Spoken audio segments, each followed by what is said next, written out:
Bonjour, mesdames, mesdemoiselles et messieurs, chers compatriotes, vous tous et toutes qui nous suivez en ligne et les collègues qui sont dans la salle, je vous dis bonjour et je vous souhaite la bienvenue pour ce 5e numéro du Café électoral dont le thème porte sur le nettoyage du fichier électoral, quelle garantie de transparence et de crédibilité pour la CENI. Comme vous le savez, le Café électoral, c'est une initiative du Centre national d'appui au développement et de la participation populaire CNADEP en sigle, dont l'objectif principal est de pouvoir mettre les informations électorales à la portée du public que vous êtes, afin que vous soyez le mieux informés possible.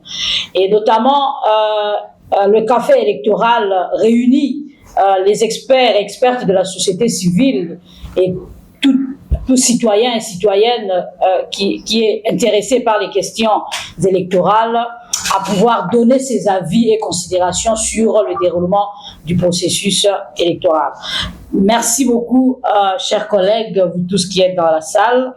Moi, c'est Maître Gabrielle Perrault, je suis la directrice générale du CNADEP. Et à ma droite, je vais laisser la latitude à chacune de se présenter. Je commence par Maman Élisée, je vais vous présenter. Madame Élise Mouemouzi, je suis de Synergie Femmes et Paix, de la CRGL, et je travaille aussi dans un nouveau mouvement mouvement féminin pour un Congo fort et prospère. Je veux juste préciser aussi que Maman Élise est membre du conseil d'administration du CNADEP. Merci. Jérôme Bonson, je suis président de la Ligue nationale pour les élections libres et transparentes inédites, coordonnateur de la plateforme Agir pour les élections transparentes et apaisées à État, expert électoral. Moi, c'est Madame Nadine Kangafou, je suis la présidente de la POFEC, plateforme des organisations de femmes de quartier populaire pour le développement, la participation politique et élection. Ansabert Kabouya, je suis du CNADEP. Justin Monpomu, je suis du CNADEP. Je suis Emmanuel Moussou, secrétaire exécutif de la coalition des ONG pour le suivi des réformes de la Chambre électorale ainsi. Moi, c'est Madame Nelly Bisset, je suis la présidente du réseau des organisations de producteurs agricoles familiaux de Kinshasa, ainsi que le patron. Jean-Claude Katende, je travaille pour la ZAVE. Merci beaucoup. Et en ligne, nous avons notre collègue et partenaire Simon Rix de Solsop. Je le vois en ligne. Je ne sais pas, Simon, est-ce que... voilà, bonjour Simon. Tu peux allumer ton micro pour te présenter. Voilà.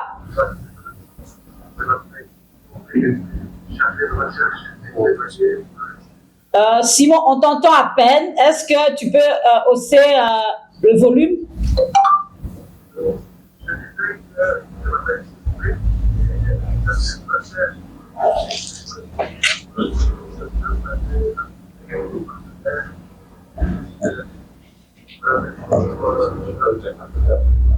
Ok, merci beaucoup Simon. Le temps que nos amis nous aident avec le volume, je souhaite encore la bienvenue aux collègues qui sont dans la salle et vous tous et toutes qui nous suivez en ligne. Merci beaucoup. Comme vous le savez, chers collègues, le 2023, c'est une année électorale pour la RDC. Et la CENI, en publiant son calendrier, dont la mise en œuvre avait déjà débuté depuis le 24 décembre 2022 avec les opérations d'enrôlement et d'identification qui sont clôturées le 24 avril. Et poursuivant son calendrier électoral, il entame la deuxième phase, celle de l'audit du fichier électoral. Et comme vous le savez, plusieurs voix, plusieurs organisations, plusieurs acteurs et partenaires se sont levés. Chacun a voulu soit dénoncer le timing qui a été pris.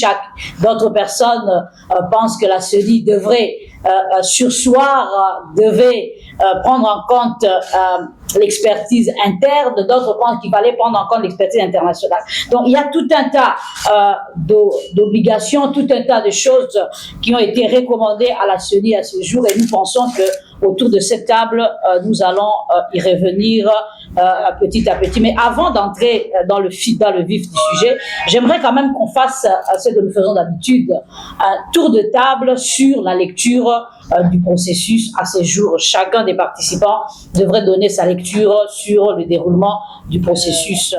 Président Bosso, quelle est votre lecture du processus à ce jour? N'est-ce pas que je vous le dirai au moment où je pourrais intervenir sur le thème qui m'a été imparti? Dites-le maintenant. Je le dis. Oui, dites-le en 1 minute. Mais je pense que la parole, on va tout le temps revenir vers vous et vers les participants justement pour essayer d'évoluer avec les questions qui nous viennent d'autres personnes et d'autres acteurs de la société civile. Oui, parce que 5 minutes, c'est un peu difficile, mais je dirais que le processus, nous l'avons commencé. Aujourd'hui, on parle il faut focaliser sur l'audit du fichier électoral, tout en sachant que l'audit électoral, c'est une des activités, des 120 activités inscrites dans l'agenda de la Commission électorale indépendante. Avant, l'audit est précédé par l'opération d'identification et enrôlement des électeurs. C'est par contre de cette opération, quand elle est clôturée, comme tel, c'est là où on va auditer pour voir comment éliminer les doublons, comment éliminer les enfants mineurs, comment éliminer les autres. Parce que l'audit qui a été mené lors des élections de 2018, on avait décelé 80% d'enfants mineurs enregistrés dans toutes les provinces. Donc une des provinces avait enregistré 100% d'enfants mineurs dans le fichier, et cela a été détecté par l'audit du fichier électoral. Et je pense aussi que l'audit comme tel, ça relève de la planification opérationnelle et stratégique de la Commission électorale indépendante, et ça rassure, ça contribue à construire la confiance dans les chefs de parti prenants au processus électoral. Partant de cette audit, nous pensons que ça pourrait donner un grand effort, et nous avons suivi dernièrement la CENI dans un communiqué que l'audit externe du fichier électoral ne relève pas d'exigences légales. Tout comme, c'est pour vous dire que tout comme on peut y baser en cause, en oubliant que l'audit du fichier relève de l'intégrité électorale et de l'éthique électorale. Par l'intégrité qui est un ensemble de normes et de principes qu'on doit respecter, quand des standards internationaux que l'on doit respecter pour faire le travail. Sans cet audit, sans ce travail, nous pensons que ça pourrait déboucher sur des violences et des conflits et faire des problèmes. Merci, Président, nous allons y revenir. Emmanuel, quelle est ta lecture? Je sais que la question de l'audit est tentée de bouillonner, mais on va y arriver. Merci beaucoup, Madame la DG. Je pense que, tout d'abord, il y a eu plusieurs cafés électoraux qu'on a essayé de faire ici. Plusieurs analyses ont été présentées. Pour être bref, je pense que, à mon sens, le processus, d'abord, peut-être félicitations. Aujourd'hui, le processus d'enrôlement des électeurs a pris fin.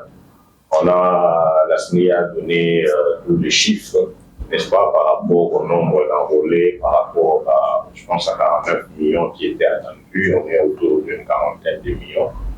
Les précisions seront données. Pour moi, c'est déjà un acquis et quelque chose de positif.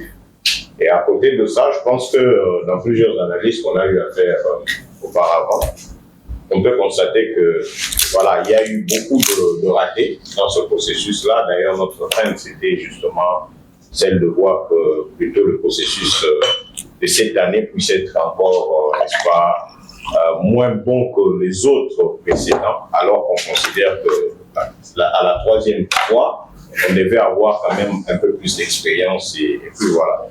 Une autre chose que l'on peut noter de par ces processus, c'est qu'on l'a décrié plusieurs fois, mais on pense que ça continue aussi à faire surface, c'est que beaucoup des recommandations que nous avons faites, que la société civile a faites, que plusieurs acteurs ont fait à l'endroit de la CENI a semblé continuer à évoluer comme justement cet acteur qui n'intègre pas la plupart des recommandations. J'ai vu que de temps à autre, ils essaient de faire appel à certaines parties prenantes comme la société civile. Récemment, ils ont fait des portes ouvertes. Mais ma crainte, c'est que cela n'apparaisse que comme ne se présente que comme, n'est-ce pas, une façon de dire que voilà, j'intègre tout le monde. Mais au fond, plusieurs recommandations, on peut le constater, n'ont pas été prises en compte. Merci, Une autre chose peut-être pour clôturer, c'est toujours en fait cette faiblesse qu'on a décriée depuis le début, n'est-ce pas, en rapport avec le financement du processus. Parce que jusqu'aujourd'hui, il y a encore des agents temporaires de la CENI qui sont restés sans être payés, je pense, le deuxième mois.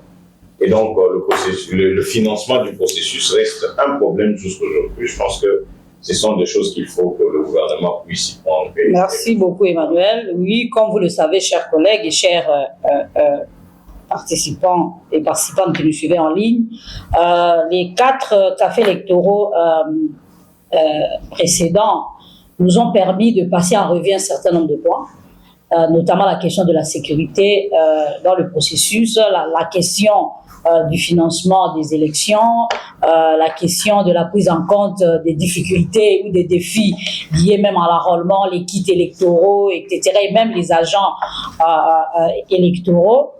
Et en définitive, nous avions adressé 2 correspondances assez importantes au président de la CENI et au ministre des Finances pour une entrevue avec la société civile. Donc, il y avait un certain nombre de collègues qui devaient nous accompagner pour échanger de vive voix, parce que nous pensons qu'il y a certaines questions, c'est bien de les traiter dans une salle comme celle-ci, mais c'est aussi de pouvoir prendre langue directement avec les concernés, notamment sur les questions de financement avec le ministère des Finances. Alors, depuis que les 2 lettres ont été envoyées, accusé-réception, mais on n'a jamais eu de feedback. Donc, c'est ce qui nous met pratiquement en difficulté, mais en tant que société civile, je pense qu'il y a plusieurs possibilités de pouvoir échanger avec les autorités. Alors, nous revenons sur à la question du fichier électoral. Alors, la CENI a publié un communiqué d'information en date du 12 mai, où elle est revenue sur un certain nombre de points. Pratiquement, elle a fait l'économie de l'enrôlement et de l'identification. Je peux le passer en revue rapidement. Donc, il y a sur le nombre d'électeurs attendus, c'était 49 millions avec des poussières.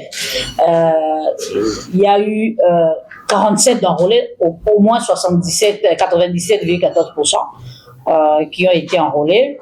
Le nombre par sexe, ils ont désagrégé 48% d'hommes, 51,17% de femmes.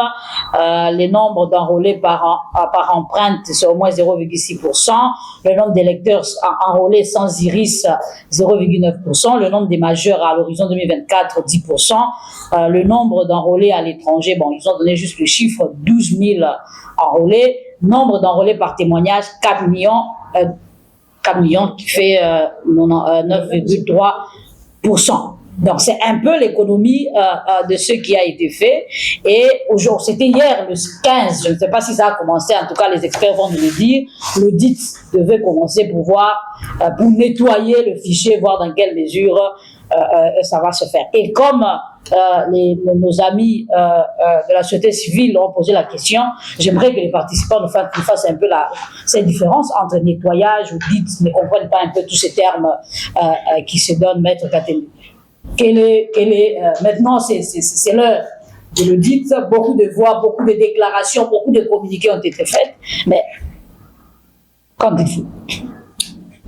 Bon, en ce qui concerne l'audit, je pense que c'est une opération importante qui pourrait rassurer les uns et les autres, compte tenu du fait que les fichiers électoraux, c'est en fait les nerfs de la guerre. Parce que si ces fichiers continuent à voir les observations et remarques qui ont été déjà faites et qui ne soient pas nettoyés, je pense que on risque de considérer que cela est fait dans l'intérêt de l'un ou de l'autre du candidat au processus. Et donc, je disais dans ma première intervention que l'OIF a bien fait de refuser ou de se rétracter pour ne pas faire l'audit, quelles que soient les raisons. Nous, on est content que l'OIF ne soit plus impliqué dans ces processus. Et au niveau de la société civile, je pense que nous avons eu un problème, c'est qu'on n'a pas trouvé un consensus. Les uns soutiennent qu'on prenne même les experts nationaux. On ne dit pas que les experts nationaux ne sont pas à même de faire le travail, alors que les autres souhaitent des experts internationaux. Et aujourd'hui, on a appris que ce matin, j'apprenais qu'il y a des experts qui ont été sélectionnés par la CENI et qui ont déjà commencé l'audit. Je ne pourrais pas dire quelque chose sur leur indépendance, leur intégrité, d'autant plus que je ne connais pas individuellement les noms de cabinets ou des personnes qui ont été sélectionnées. Mais comme on est avec Jérôme autour de la table, il pourrait éventuellement nous dire de qui il s'agit. Mais ce qui m'inquiète quand même, c'est la précipitation avec laquelle la CENI, je sais qu'il y a un problème de délai, mais la précipitation avec la CENI, avec laquelle la CENI a mis tout ça en place, ne me rassure pas. Je ne dis pas que ça ne rassure pas les autres collègues, mais je dis personnellement que ça ne me rassure pas. Comme je disais dans mon tweet ce matin, c'est en fait un processus qui risque encore de renforcer la méfiance entre les parties prenantes à ce processus électoral. Voilà mon point de vue par rapport à cette question de l'élection. Madame Élisée. Je suis mal placée pour parler de la CENI d'abord, parce que j'ai été dedans. Je vais essayer de voir ce qu'on peut dire par rapport à la CENI. Mais je pense que la CENI est mal partie. Je pense qu'on a fait beaucoup de pertes par rapport à la société civile. D'où la commission électorale, c'était une institution d'appui à la démocratie, que la société civile n'est jamais parvenue à récupérer. La bataille de la société civile serait celle-là. Et aujourd'hui, maintenant, on est dans une CENI qui est en train de perdre presque tous les pouvoirs, y compris même l'indépendance même financière par rapport au parti. Lorsque c'était la CII était née parce que c'était la transition. Donc on voulait vraiment légitimer les acteurs politiques. Mais lorsqu'on a créé la CENI, la réforme n'a pas touché la CENI, donc les acteurs sociaux ont perdu la CENI. Parce qu'on a intégré encore les partis. Les partis étaient venus politiques parce qu'il y avait cette histoire de 1+4. Après les 1+4, la CENI devait être indépendante, autonome et appartenir à la société civile. Ça doit être la bataille de la société civile. Et plus on fait des éditions, plus on perd toujours. Maintenant, si la loi qui permet à la CENI de travailler et de faire ce qu'elle est en train de faire maintenant, mais la CENI est mal partie du fait qu'il n'y a pas l'inclusivité. C'est une action des parties prenantes, des acteurs politiques. Si certains se disent non, et vous partez, et nous allons dans un système qui n'est pas conforme au fait. Parce que c'est quoi la CENI? C'est la crédibilité d'abord. Si vous sortez des résultats qui ne sont pas crédibles, mais qui va attester que ces résultats-là sont bons et qu'on peut continuer? Si ce n'est pas transparent, même si maintenant on essaie de récupérer, si une partie dit mais non, nous ne faisons pas partie de ça, mais qui va remplacer cette partie-là? Si ce n'est pas transparent, ça pose problème. Si ça pose problème, ça ne sera pas paisible. Donc tout est vraiment dans les titres. Donc ça ne sera pas non plus démocratique. Donc nous avons tous les attributs possibles qui vont faire que ce processus ne va pas avoir la légitimité normale. Même si maintenant on dit on va corriger les fichiers, on va faire l'audit, on va faire ceci, mais on est mal parti. On est mal parti. Comment récupérer ça? Mais il faut absolument que l'édition, la CENI risque d'arriver aux résultats qui sont contestés par tout le monde, à l'interne, dans les partis, la société civile, y compris l'extérieur. Alors, si maintenant il essaie qu'on maquille des choses, qu'on crée maintenant l'artifice pour amener une compagnie étrangère pour venir faire la CENI, je ne sais pas. Je ne sais pas. À mon avis, c'est ça. Donc, nous sommes en train d'aller vers un mauvais système. Et puis bon, on apprend à gauche à droite. Il faut vraiment que la société civile soit celle qui était avant. Pas une société civile qui est partisane. Une société civile qui se démarque de tout ça. Parce qu'après tout, nous avons perdu la CENI. Il faut récupérer la CENI. Mon frère Jérôme, il faut récupérer la CENI. Merci beaucoup, madame. On va revenir vers vous. Maître Gabriel. Audit du fichier électoral, nettoyage, les électeurs attendus 49%, 49 millions, mais on a atteint 97%. Nous sommes dans le meilleur des mondes. Mais alors pourquoi aujourd'hui encore il y a des voix qui s'élèvent? S'il faut encore renettoyer, refaire, pourquoi aujourd'hui on est en train de dire que la CENI, on soupçonne entre guillemets la crédibilité même de la CENI? Qu'est-ce qui se passe?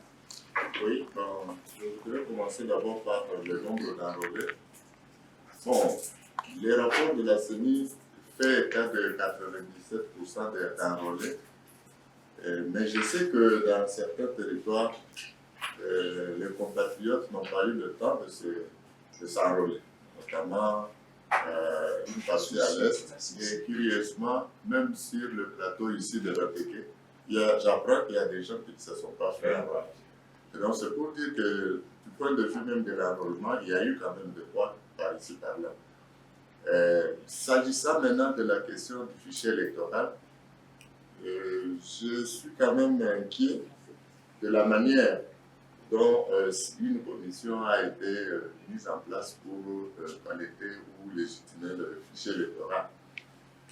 Si je n'ai pas de connaissances sur la crédibilité des membres de cette commission, mais il y a quand même des noms qui filtrent, des personnes qui ont travaillé à EISA, par exemple, et qui ont travaillé pour le compte d'EISA, qui sont dans cette commission. Est-ce que EISA, étant une organisation du président de la CENI, peut avoir comme auditeur un membre de l'EISA?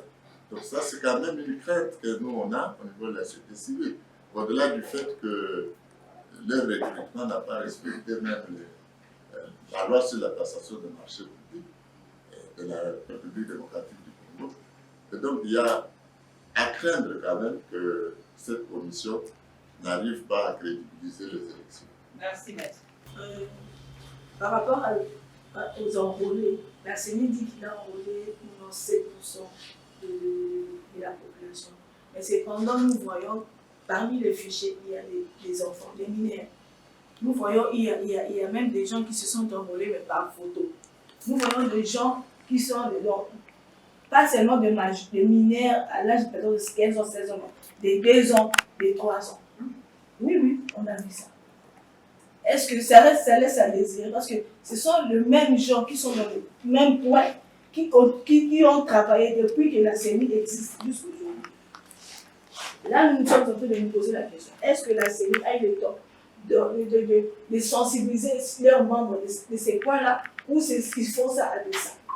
Parce qu'on suppose que les membres de la CENI sont formés avant de pouvoir exécuter le travail. Mais si seulement ces membres-là arrivent à enrôler les enfants de 2 ans, de 3 ans, ça laisse à désirer, c'est qu'il y a un problème. En train d'obtenir, je ne sais pas moi, on faisait une procédure administrative, ils ont brandi leur carte d'électeur.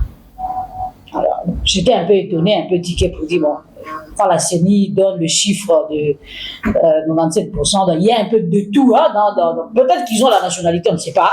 Mais nous savons aussi que pour obtenir la nationalité congolaise, ce n'est pas facile. Oui, madame.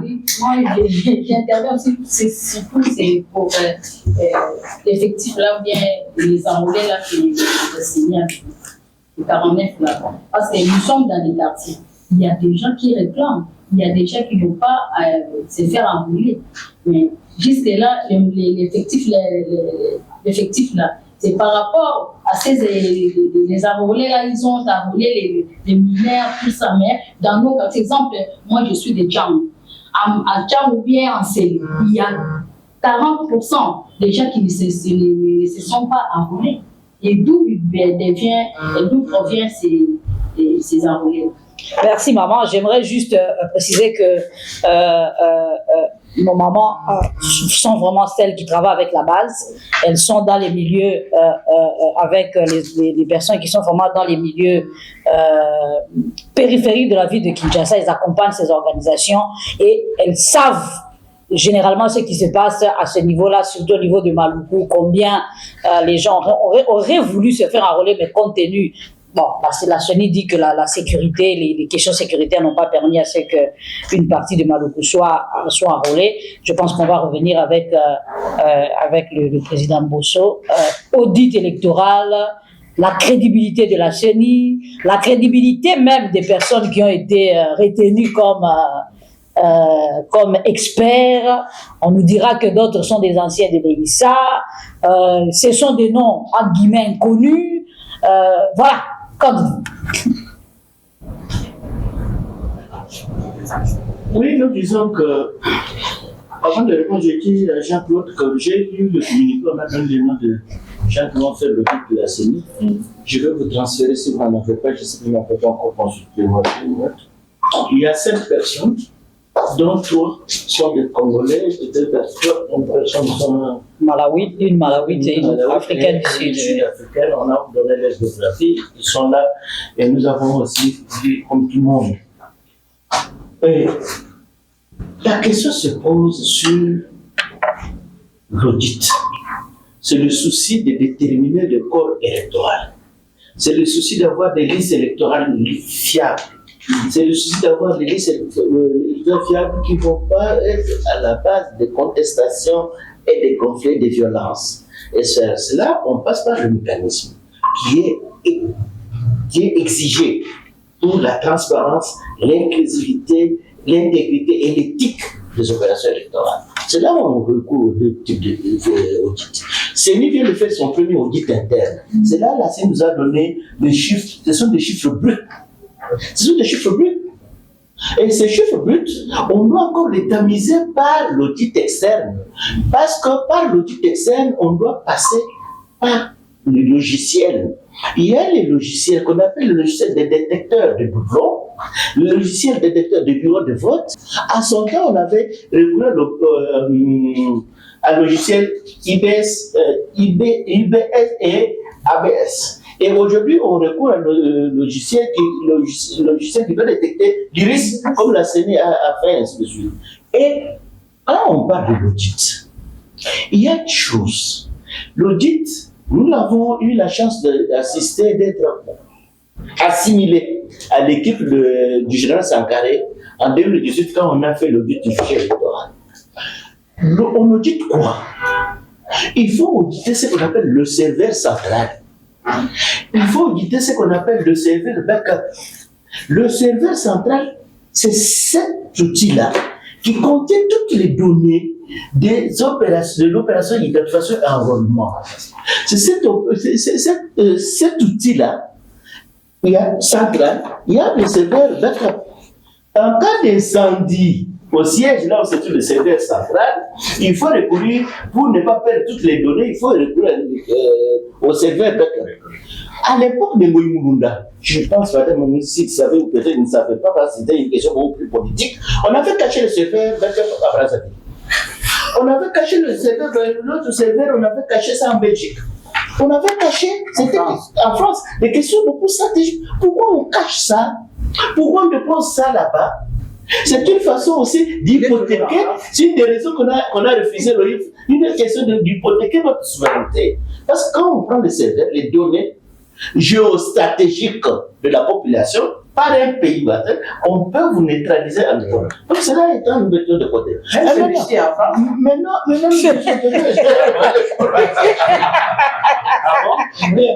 c'est cet outil-là pour le cacher. Non, c'est Macron qui.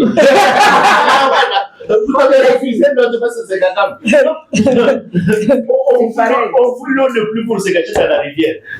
C'est pourquoi ils se sont retirés très vite. Donc, c'est pour vous dire que il ne suffit pas d'aller, vous allez auditer quoi? On peut nous ramasser ici, vous êtes des intérêts, auditer. Donc, il faut entrer maintenant dans ce qu'on appelle le Centre national de traitement. Lors des journaux ouverts, on a fait entrer les gens, on a vu. Mais ça ne suffit pas. C'est lui qui dit, est-ce qu'on vous a donné l'adresse IP qui peut vous permettre, dès que vous avez cette adresse IP, les techniciens connaissent, pour vous permettre de payer depuis sur n'importe quelle machine qui est connectée pour avoir toutes les données et comment les traiter, comment checker les logiciels. Et Sankara a fait comme ça pour que Nang puisse lui faire entrer là-bas. Sankara a même pleuré. Il a fait 2 semaines déjà épuisé. Sankara n'a pas pu accéder à l'adresse IP pour accéder aux données obtenues dans le serveur central. Il ne peut se passer la nuit ici. Je dis serveur. C'était pour ça. Il passait la nuit ici. Il y a un certain nombre de qui ont eu l'actuel conseil de président en matière de suivi des élections. J'ai peur. Il a eu des cases là, on l'avait plus dans le repas pour la guerre hôpital. Parce qu'il dormait ici à cause du serveur central. Peut-être qu'il peut donner aussi la technique aux gens de parler ensemble. Comment non? L'ensemble est décidé comment ils dorment aussi ici pour revendiquer le serveur central. Il en connaît bien les techniciens experts là. Donc, c'est pour vous dire que quand vous allez entrer dans cette affaire, vous allez faire l'audit. On a pris 5 personnes. Ils vont aussi associer, ils vont arrêter l'agenda du travail aujourd'hui, l'agenda qui est élaboré, ils vont arrêter aujourd'hui. En venant ici, en cours de rue, j'envoie un téléphone. Mais c'est Jérôme Manoui, c'est qui? Non, c'est la CENI. On va vous inviter, vous m'invitez à 7h. Bon, c'est mon agenda. Non, on va vous inviter à 15h, venez, pour avoir le séance de travail avec les auditeurs, les gens qui vont auditer le fichier. Et moi, j'ai dit, moi seul, non, on va inviter aussi quelqu'un de confession religieuse. Combien d'heures? De 15h à 16h. Faire quoi la réunion? Parce que le travail commence déjà. Et moi, je vais faire quoi? Non, on vous appelle aussi. Donc, c'est pour vous dire que on peut vous faire ce qu'on appelle le tourisme électoral. Le tourisme électoral consiste à ce qu'on peut vous faire visiter. Le dit, voilà. Et un touriste n'a pas besoin de construire là où il est parti et il s'en va. Et ici, il y a des faits. Parce qu'à l'époque, il y avait une discussion. Quand nous avons travaillé avec nos amis de l'UE pendant 3 semaines pour l'audit du fichier électoral, on a mis du temps. Mais c'est qu'en dernière minute que l'opposition qui était à ce moment-là très forte. L'opposition très forte. Et même notre ami ici, qui est maintenant le secrétaire exécutif national de la CENI, il était aussi fils maîtresse de l'opposition avec SID. Non, ne faut pas descendre là-bas. Dans cette relation de traitement. Vous voulez entrer? Il est resté 2 jours pour entrer. On le fait entrer. Mais ils n'ont pas accédé au serveur central. Et on a eu des informations périphériques où il y avait des doublons. On s'est trouvé devant un doublon. On a trouvé que 80% de toutes les provinces, il y a eu 80% des enfants mineurs où on avait difficile à élaguer. Il y avait 6 millions de gens qui n'avaient pas empreinte ici avec ça. On avait divisé, on a dit ce sont des gens qui étaient décédés. Les juristes ont dit, mais qu'est-ce qui prouve qu'il était décédé? Il faut un acte juridique. On a dit, quand moi j'irai dans toutes les provinces, certifier que tel est décédé pour les gens. Moi, je ne peux pas le faire. On a dit toute la loi. Donc, c'est pourquoi on a maintenu les 6 millions. Et dans la province de mon honorable. Merci beaucoup. Pour vous dire que nous avons terminé pour dire la difficulté pour avoir un corps électoral sain, assaini, il faut qu'on puisse travailler dans l'audit externe du fichier électoral. Je crois que ça va assurer tout le monde. Ça va aussi contribuer à accroître la confiance, la crédibilité de la Commission électorale nationale indépendante et le processus électoral en manière. Merci beaucoup, Justin. Merci beaucoup, madame. Je vais revenir sur 2 éléments. Le premier élément, c'est le fait que certains territoires n'ont pas été enrôlés, comme Rutshuru, Massissi et Kwamutu, et une partie même de Maluku ici. Est-ce que la République aujourd'hui est incapable d'instaurer la sécurité à Maluku pour que les gens de Maluku puissent être enrôlés? Parce que nous sommes partis, j'ai l'impression que la vitesse que les événements ont pris montre clairement que ces gens-là ça fait désormais partie du passé. Donc les gens de Massissi ne vont pas être enrôlés, les gens de Rutshuru ne vont pas être enrôlés, les gens de Kwamutu ne vont pas être enrôlés. et les gens qui sont dans une partie de Kinshasa ici à côté de nous ne vont pas être enrôlés. Est-ce que c'est ça, c'est le message que la CENI veut faire passer? Parce que si on commence l'audit, après l'audit, les trains partis, ceux qui sont restés, sont restés. Ça pose un réel problème au niveau de la sécurité des élections.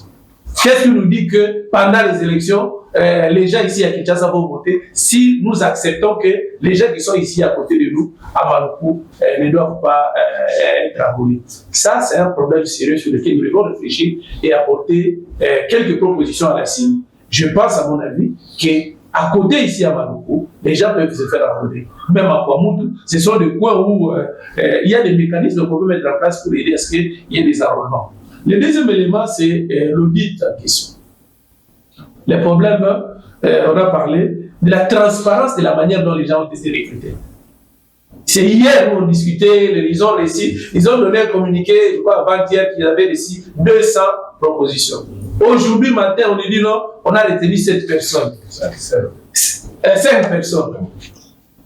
Ça s'est passé comment? Il y a là un sérieux problème de transparence. On trouve devant quelqu'un de l'EISA et tout ça, alors que le président de la CENI est quelqu'un de l'EISA. Ce n'est pas transparent le processus. C'est un problème. Deuxième problème, le temps qu'on leur a donné. Aujourd'hui, le président Jérôme vient de dire qu'ils vont commencer à travailler aujourd'hui. Le calendrier dit qu'ils n'ont que 6 jours. Déjà, ils ont consommé. Donc, ils ont moins de 5 jours pour le travail. Quand vous comparez la durée là, à celle que les experts de 2018 ont eu, il y a là une sorte de précipitation pour faire quel genre de travail. Nous avons été à la CENI, on a vu même des enfants, des bébés enrôlés. Vous allez faire ce travail-là pour toutes les régions, pour toutes les provinces, pendant 2 ou 3 jours. Merci, Emmanuel, et puis Maître Katende. Oui. Merci beaucoup, en fait. Je pense que les interventions précédentes ont vraiment éclairé le sujet. Moi, je voulais revenir sur quelques petites observations, notamment parler d'abord de ce que Madame disait. Je pense que l'objectif est celui de bien organiser les choses pour éviter les contestations. Alors, au stade où on en est, s'il faut voir tout ce qui a été fait, est-ce que vraiment on a ça comme élément en tête? Est-ce que le processus il évolue dans le sens d'aller éviter les contestations? On peut constater que l'évolution des choses nous ramène à cette affirmation qu'il y a plutôt la précipitation. Parce qu'on peut voir, s'il faut revenir sur même le processus d'enrôlement, il y a eu beaucoup de contestations et des choses. Et déjà, de façon claire, il y a un tableau qui est peint pour nous montrer que la finalité sera compliquée. Aujourd'hui, on parle du fichier électoral. Pourquoi on est pressé? Déjà, quelqu'un parlait, n'est-ce pas, de la violation de la loi sur la passation de marché public. Déjà, la sélection même de ces... dans son article 40, parle, n'est-ce pas, des acteurs présélectionnés. On ne lance pas un appel, un avis à manifestation d'intérêt ouvert, selon la loi. Il faut identifier ces acteurs qui ont déjà, n'est-ce pas, cette expertise et les présélectionnés, et c'est dans ce cadre-là qu'on pourra être à même, n'est-ce pas, de sélectionner ceux qui sont dus. Et donc, déjà, par rapport à ça, c'est un problème. Une autre chose qu'on peut constater, parce qu'on parlait de la précipitation, la loi elle-même parle d'au moins 30 jours pour la publicité, n'est-ce pas, de ces appels qui sont lancés. Mais ici, c'est en 5 jours. Au-delà de ça, c'est un peu ce que disait Justin. C'est dans combien de jours qu'on pourra faire, n'est-ce pas, c'est ce travail-là qui sera fait. Une autre chose par rapport à la loi. Il est prévu qu'avant que la CENI ne puisse lancer, il faut qu'il obtienne, n'est-ce pas, l'avis de la DGCMP. Est-ce qu'il y a eu cet avis-là? Je ne sais pas si autour de la table on peut l'affirmer. Donc, pour moi, je pense que finalement, est-ce qu'on veut, n'est-ce pas, éliminer les contestations? Moi, je prends l'impression que la CENI, son objectif et son seul objectif, c'est d'avancer. Et il ne tient pas compte des autres aspects qui pourront apaiser justement dans la finalité au fait de ce processus-là. C'est très inquiétant et nous pensons que vraiment il faut que les choses soient mises à leur place pour qu'on avance. Merci, Emmanuel Maître, je reviens vers vous. Oui. Tout le monde est en train d'indexer la CENI. Dans toute cette confusion, il n'y a pas un espoir qui peut renaître. pour dire, bon, ce qui est fait, déjà fait, on ne va pas revenir en arrière, il faut qu'on avance. Que doit-on faire? Qu'est-ce que la CENI devrait-elle faire pour qu'on avance? Doit-elle annuler les appels d'offres? Les noms ont déjà été publiés. Comment devrait-elle se comporter? Ou bien continuer comme ça, dans le forcing? En fait, pour moi, avec l'avènement de l'opposition au pouvoir, nous pensions que les choses allaient se faire autrement, que les erreurs qui ont été commises par les régimes du président Kabila, en rapport surtout avec l'organisation des élections de 2018, n'allaient pas revenir. Et quand on fait la comparaison entre le processus actuel et celui de 2018, personnellement, je constate qu'il n'y a pas assez de différence en termes d'amélioration. Et que, pour moi, l'objectif de la CENI, qui va aussi dans le sens de ce que les politiciens veulent, c'est d'organiser des élections en décembre 2023. Quelle que soit la manière dont ces élections vont être organisées. Parce que si vous observez bien depuis les différentes lois qui ont été mises en place pour l'organisation des élections, toutes les revendications de la société civile comme de l'opposition n'ont pas été prises en compte. Est-ce que dans ce contexte, on peut s'attendre à des élections différentes? J'ai dit non. Il y a toutes ces questions qui sont posées ici. Mais maintenant, la question que vous avez posée, elle est intéressante. Et à cette question, je pose une autre. Est-ce que la CENI a totalement les mains libres pour faire en fait, pour embarquer tout le monde dans les processus? Ma réponse, elle est non. La CENI n'a pas totalement les mains libres pour prendre en compte les revendications des autres, afin de faire en sorte que ce processus puisse être meilleur par rapport au processus passé.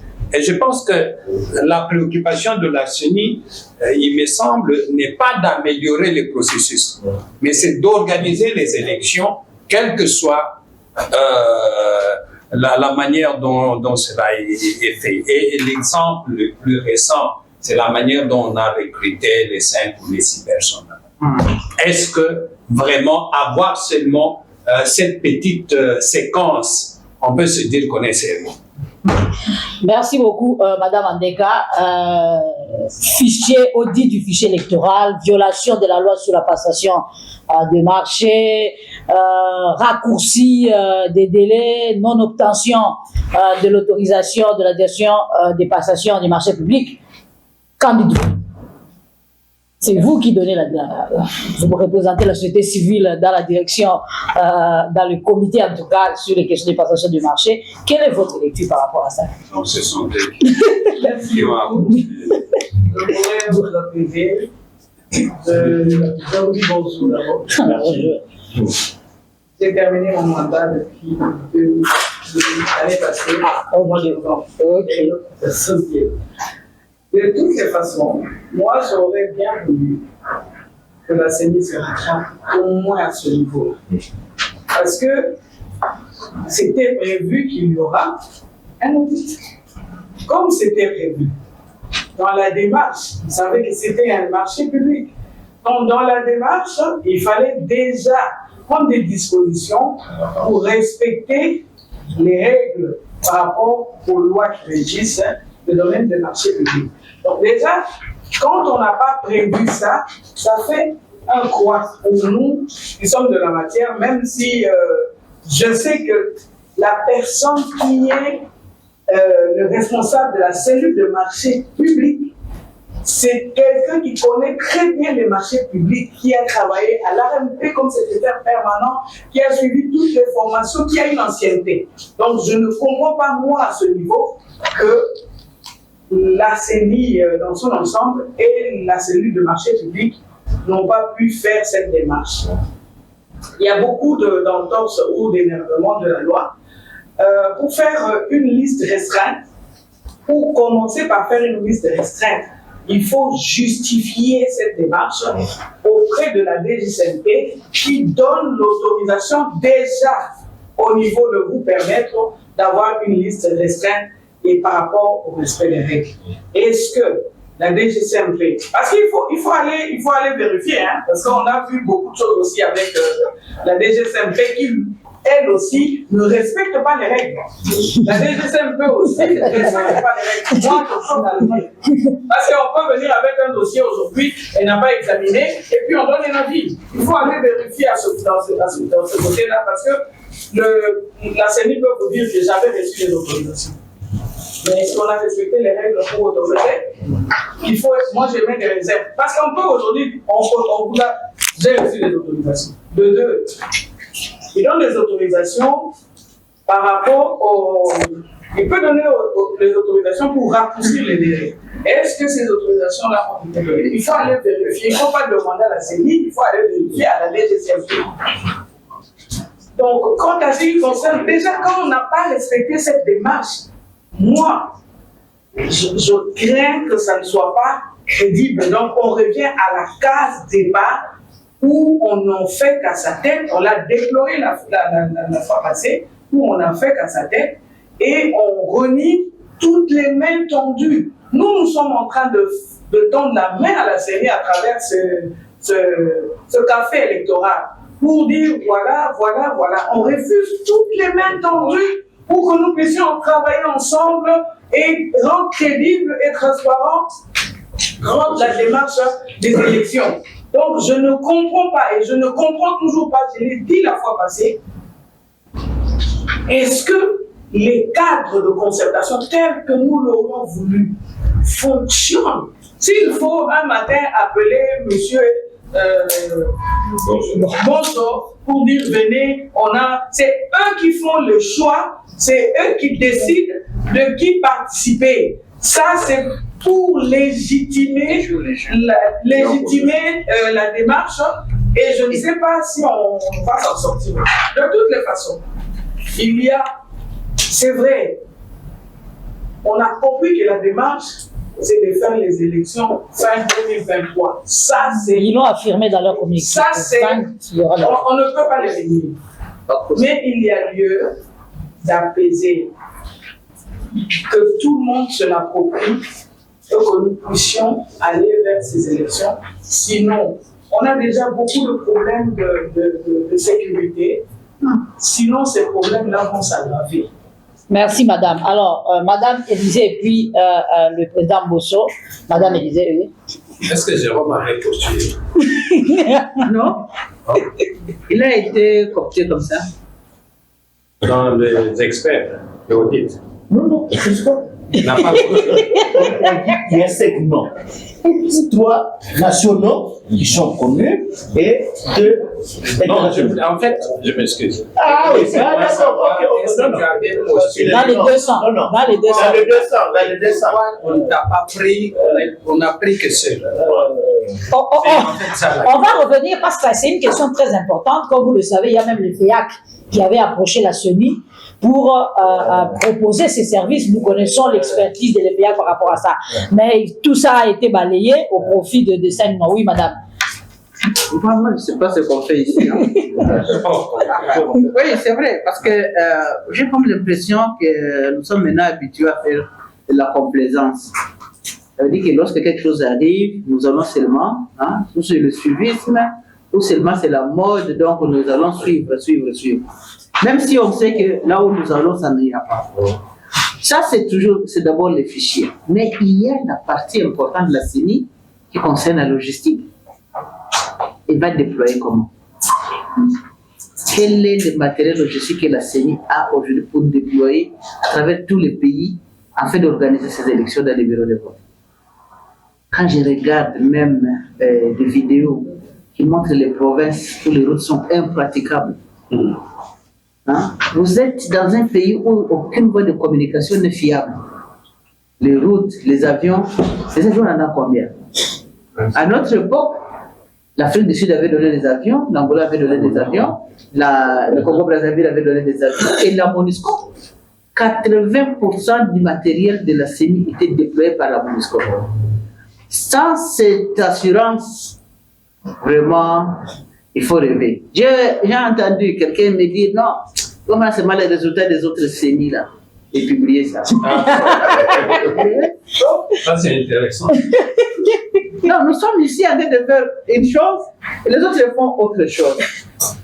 Et les politiciens ne comprennent pas que plus ils handicapent la CENI, plus ils lui mettent dans des difficultés. Le monsieur aussi est en train de gober ça, parce qu'après toute la faute, c'est là seulement sur les techniques, pas sur les politiques. Mais c'est les politiques qui l'embrouillent. Ouais. Et comme on a fait des COP pour qu'il passe, lui, il ne sait pas dire non.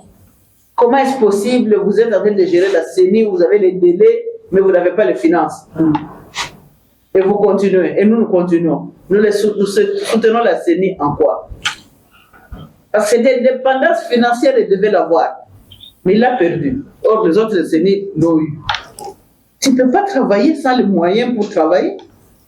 Et lorsque vous formez, le lendemain, les gens que vous avez formés, ceux qui vont maintenant pratiquer ne sont pas capables d'appliquer parce que ce ne sont pas les mêmes là qui sont envoyés. Et nous les savons. Et même nous nous taisons. Donc nous sommes des complices. Merci. Les OPS qui ne savent même pas saisir, mais viennent d'où? Un OPS qui est là devant la machine, le premier jour de l'enrôlement, les gens se révoltaient partout. On devait arrêter. On devait dire non, arrêtons, prenons les gens qui ont été formés pour faire ce travail. Les gens continuent jusqu'à les former maintenant à gauche à droite. Mais on lui impose, question des partis, on lui impose, il accepte, mais il ne peut pas accepter des choses comme ça. Merci, madame. Je crois que la fois passée, on est revenu, avant de donner la parole au président Bosso, nous sommes en train de chuter. Malheureusement, une heure passe vite. Une heure passe vite. Nous sommes revenus justement sur les acquis des CENI, en tout cas des opérations précédentes, en termes d'équipement, de matériel et même d'expertise. On a l'impression qu'il y a eu une table rase, c'est-à-dire qu'on recommence tout à zéro et ça nous coûte ce que ça nous coûte. Donc nous avons un nouveau personnel, nous avons des nouveaux matériels négociés en Corée, nous avons des machines à peine fonctionnelles, nous avons, etc. Donc, on a l'impression que tout ce qui a été fait, nous n'avons pas eu, la CENI, l'actuelle CENI n'a pas eu la possibilité de pouvoir les capitaliser pour mieux faire. Au lieu de progresser, on a l'impression que nous sommes en train, je ne dirais pas de régresser, mais de faire du surplace. Oui, président. Moi, je voulais revenir sur ce que la CENI a donné les résultats de son travail. La CENI a fait remarquer que dans ce qu'il a donné, de 47 862 561 étaient enrôlés, il n'y a pas de données de Rutshuru, de Massissi, de Kwamutu. Et la CENI projette le 21 de ce mois publier les statistiques des électeurs enrôlés par circonscription et enfin on fait déjà la loi, une proposition de loi sur la répartition des sièges.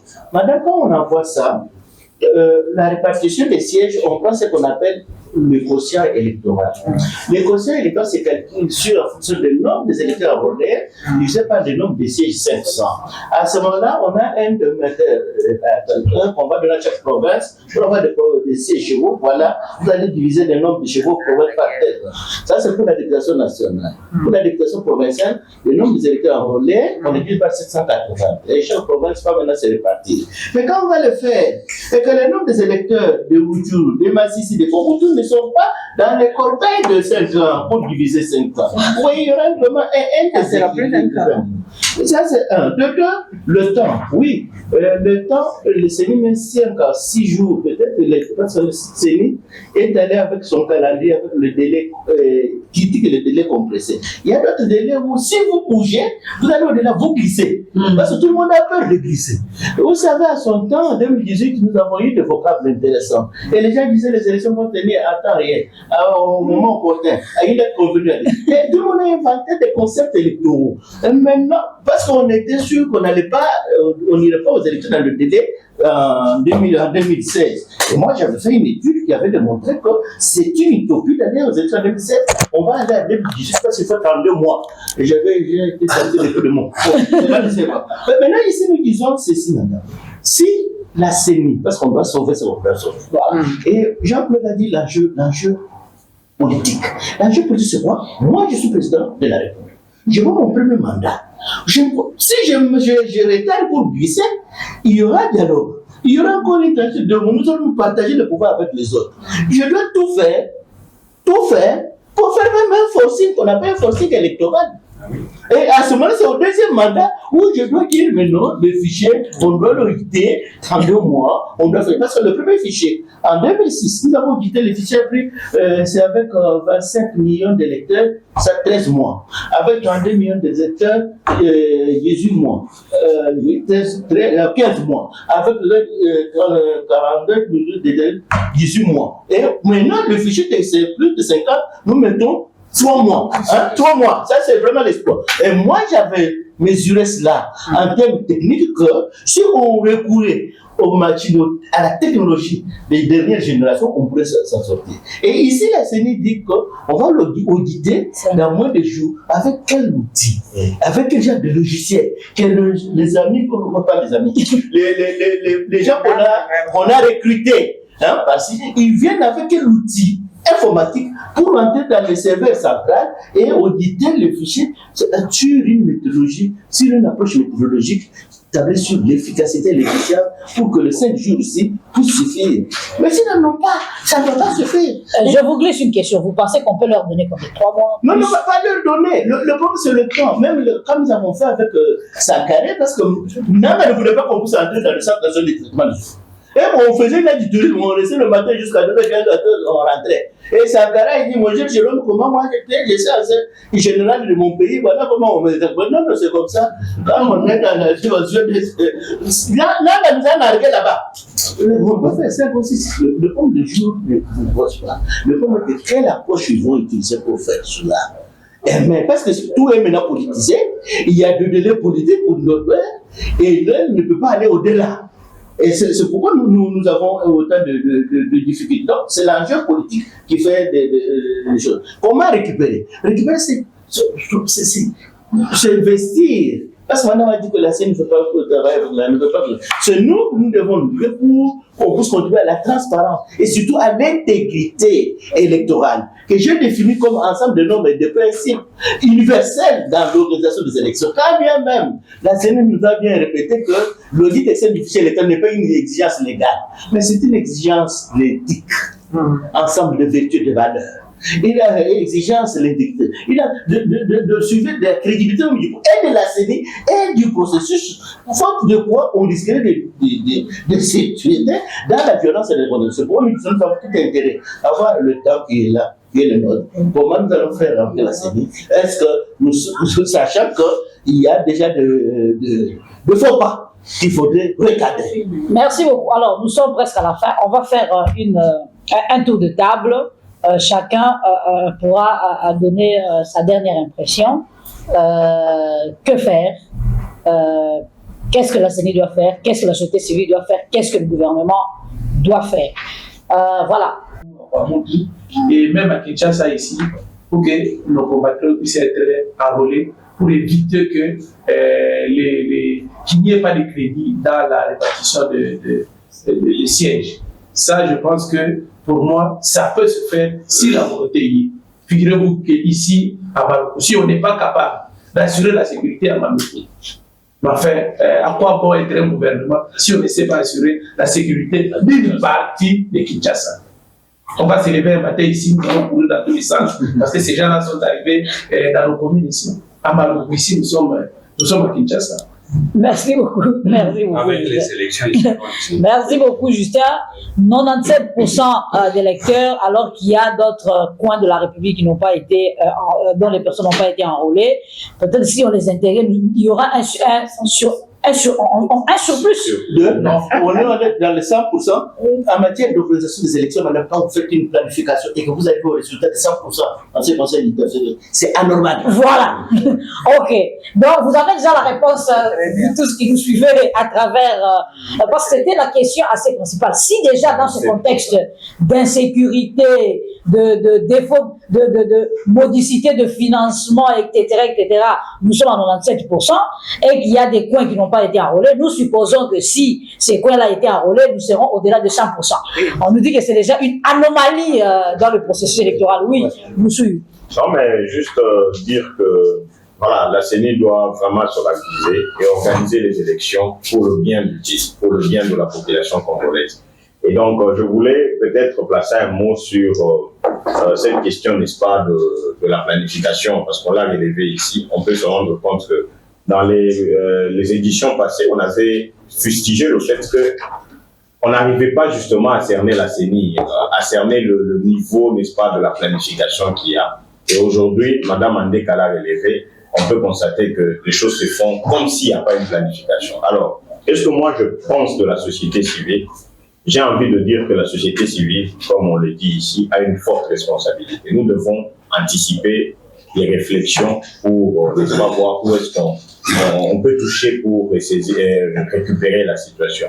Et déjà ici, toujours parlant du calendrier électoral, j'ai envie de dire que peut-être qu'on a, nous, en tant que société civile, besoin de réanalyser encore ce calendrier-là et peut-être commencer à agir de façon anticipative pour ne pas retomber encore une fois de plus dans la même situation que celle que nous sommes en train de vivre pour l'instant par rapport au recrutement de ces experts-là. Donc on a besoin d'anticiper et agir pour forcer à ce que les choses deviennent à la normale pour ne pas tomber dans le... Merci beaucoup, maman. Yolo ba bao bazota la biso. Une minute na lingala. Bato maluku ba se faire enrôler te wana base na yo batu na yo. Qu'est-ce que okoki koloba pour na CENI, okoki koloba pour le gouvernement? CENI a se ressaisir.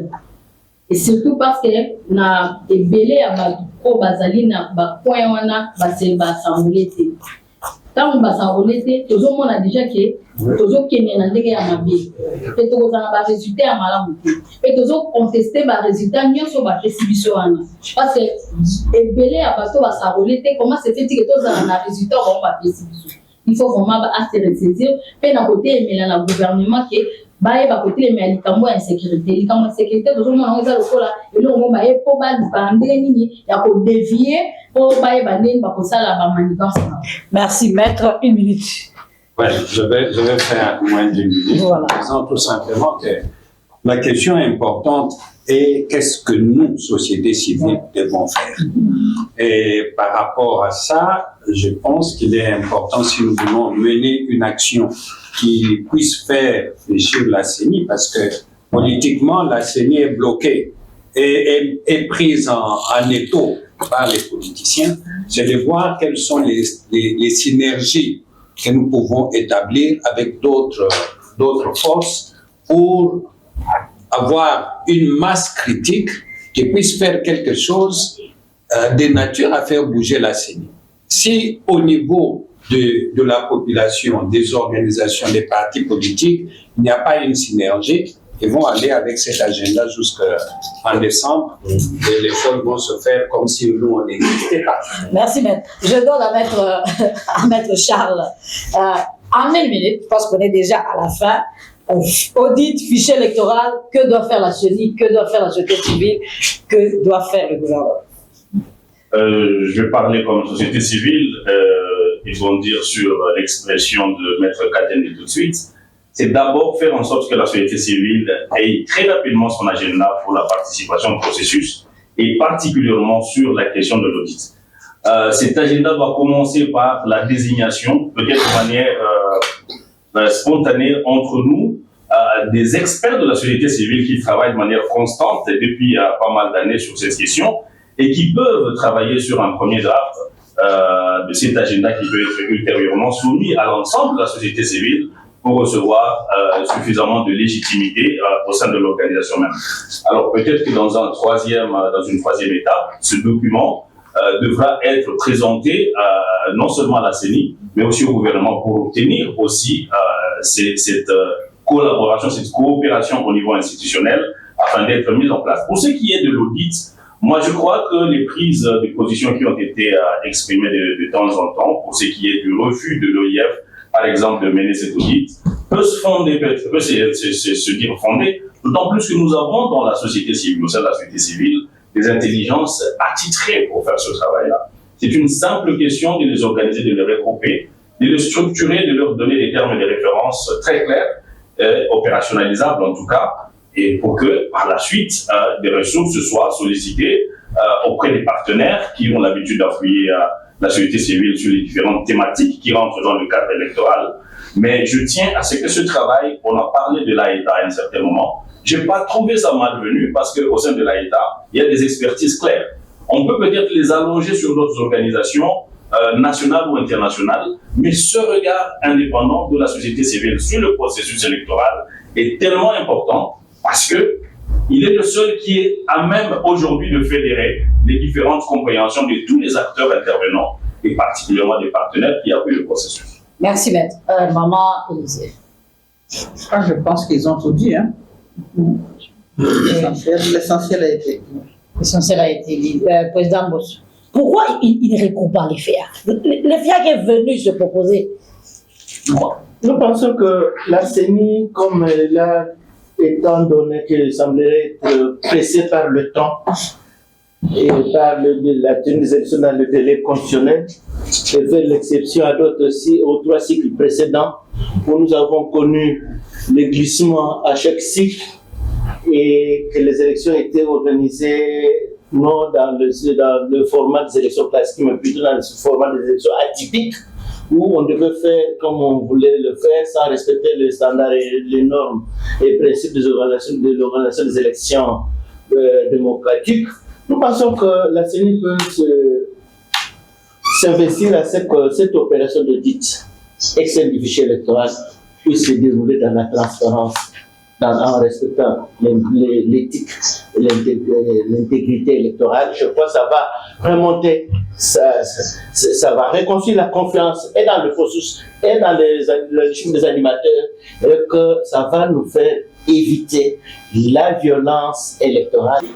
Si vraiment, dans le plus bref délai, nous pouvons organiser la société civile pour qu'au moins, à travers l'audit du fichier, nous pourrions faire quelque chose. Parce que, bon, on ne sait pas, hein, aujourd'hui, par rapport à beaucoup de logiciels, par rapport à l'intelligence artificielle, il y a moyen de le faire en peu de temps, mais il y a question de moyens. Donc, si la société civile n'intervient pas, aujourd'hui, l'idée de élection 2023, décembre 2023, coûte que coûte, pour la CENI, peut-être que pour eux c'était un résultat, mais ça sera suicidaire. Si on ne corrige pas ce qui doit être corrigé, ça sera vraiment suicidaire. Merci. Et je voudrais ajouter cette contradiction qu'il y a un peu dans le problème de financement. Mais en même temps, s'il répond aux politiques, en même temps, si la CENI répond aux politiques, pourquoi alors l'argent ne suit pas? Merci beaucoup, madame. Telle est la question qui demeure. Madame Nadine, 30 secondes, maître, 30 secondes et puis on a... Oui, merci. Je dirais, comme venait de dire madame Andeka, tout a été dit, mais seulement par rapport à la CENI, je dirais ceci. Le professeur Boss venait de parler sur le tourisme électoral, que la CENI cesse avec ça par rapport aux partis présents, qu'il ouvre réellement les portes pour qu'il arrive à organiser les élections apaisées et transparentes. Il y a des experts au niveau de la société civile qui peuvent s'engager pour sauver l'honneur du pays dans ce sens-là et travailler sur cette question-là pour que les élections ne soient pas seulement dans les délais, mais qu'il y ait véritablement les élections dans le vrai sens du mot, démocratique et apaisées. Oui, merci madame. Je pense que la CENI doit cesser de donner l'impression que nous roulons pour un camp. C'est l'impression que cela donne, alors que l'essentiel pour des élections apaisées était de créer la confiance, de créer le consensus autour du processus. Je pense que la société civile doit continuer à marteler pour qu'un consensus large se dégage autour du processus électoral. Autrement, on va verser dans la violence et dans les contestations. Merci, maître. Merci, chers collègues et vous tous qui nous suivez en ligne. C'est ici que nous mettons un point final à notre 5e numéro du Café électoral, dont le thème était le nettoyage du fichier électoral. Quelle garantie de transparence et de crédibilité pour la CENI? Vous avez suivi les recommandations, les points de vue des experts de la société civile sur la question. Et un appel est lancé, comme nous le faisons toujours, à la CENI, de pouvoir s'arrêter, réfléchir, écouter la société civile, échanger, mais aussi mieux faire les choses afin d'éviter des contestations électorales d'ici le mois de décembre. Merci beaucoup, chers collègues, merci beaucoup, mesdames et messieurs. Nous vous disons au revoir et à la prochaine. Merci.